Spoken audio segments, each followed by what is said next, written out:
Sa Baler, dito nagsimula ang isang kwento ng pag-ibig.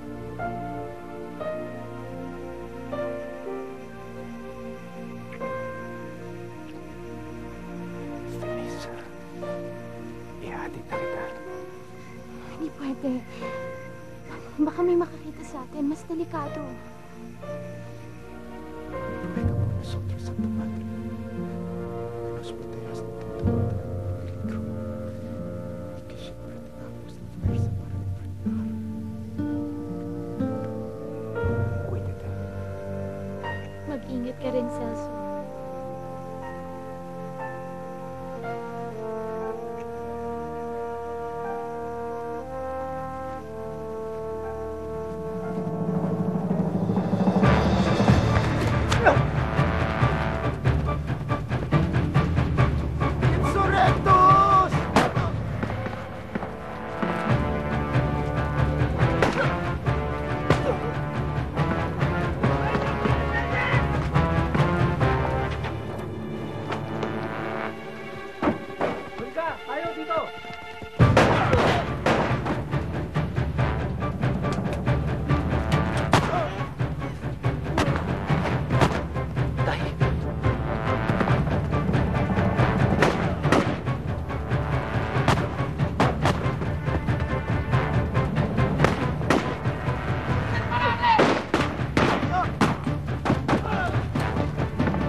Bota!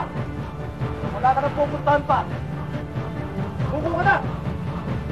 Tama ka rin! Tama!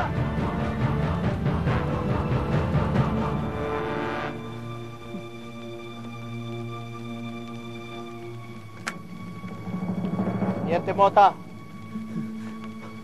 Sumuko ka na.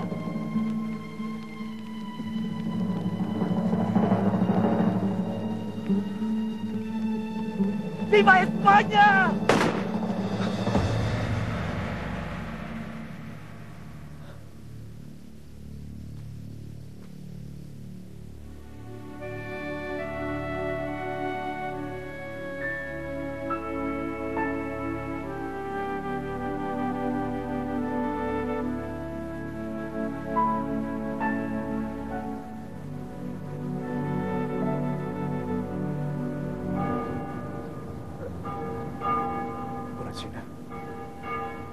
Hahanapin na ako sa amin. Ihatid kita.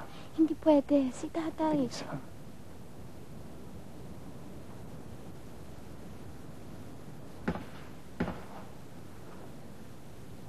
Insurrectos. Wala yun. Wala yun. Nangangaso lang.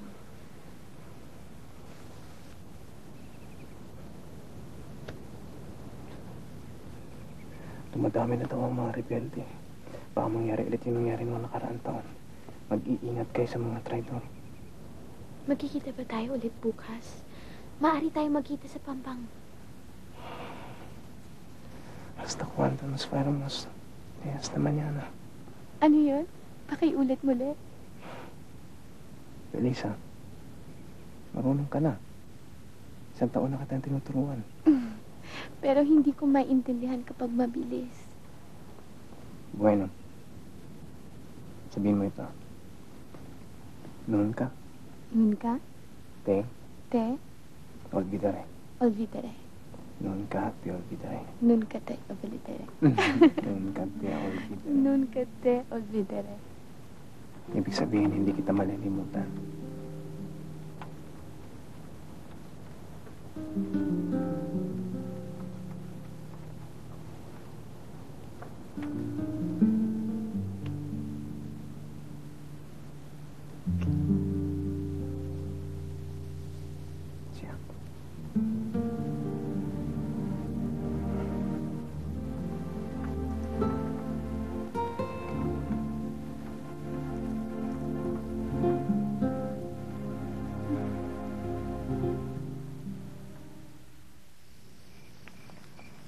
Susuko?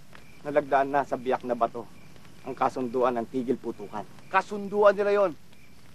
Bakit kami kailangan isama ron? Sinangguni ba nila kami? Buong kapuluan ay sakop ng tigil puutukan. Ginoong Novicio. Alam ba nyo kung paano namin kinatay ang tropa ng mga Kastila sa baler nung isang taon? Paano kami tatanggapin ng mga kalaban? Matapos namin halos ubusin ang pwersa nila noon. Handang kalimutan ng bagong komandante ang lahat ng nangyari. Mabalik lang ang kapayapaan.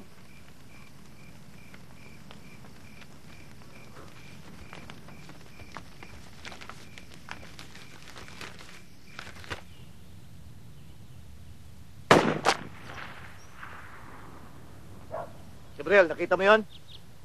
Halika, ikaw naman.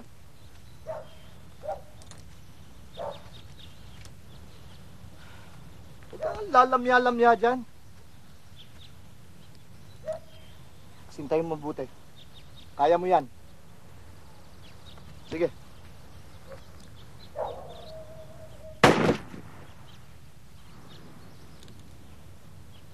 Hindi mo kasi inaasintang maigi. Ano ka ba? Ginagawa nga kitang ganap na lalaki. Dapat matuto ka ipagtanggol ang sarili mo. Wala naman ho akong kaaway, Itay. Ano ka ba? Binabae? Ano na ba nangyari dyan sa utak mo, ha? Sabaw na laman. Kakapakinig mo sa mga pangaral ng praile.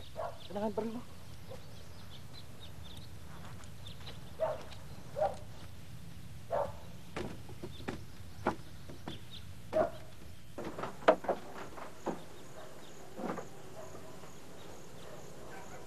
Bakit mo ako tinitignan ng ganyan?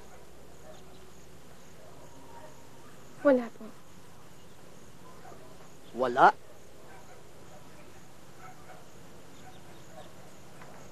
Naawa lang po ako kay Gabriel. Masyado po kayo malupit sa kanya. Mas maawa ka sa kanya kapag hindi siya natutol lumaban at pinagmamalupitan na siya ng mga sundalong Kastila. Hindi naman po lahat. Tumahimik ka! Hindi mo naintindihan mga pinagsasabi mo. Dahil hindi mo pa naranasan ang pagmalupitan ng mga hayop na yon. Ayan! Tignan mo yan. 15 anyos pa lang ako. Binayoneta ako ng isang lasing na sundalong Kastila. At ang kapatid kong babae, nandiyan solidad mo. Pinagsamantalahan sa harapan ko na isang opisyal na Kastila. At nang humingi kami ng tulong sa simbahan, yun nang halay sa kanya ang kinampihan nila. Kaya wag mo akong tatawagin malupit.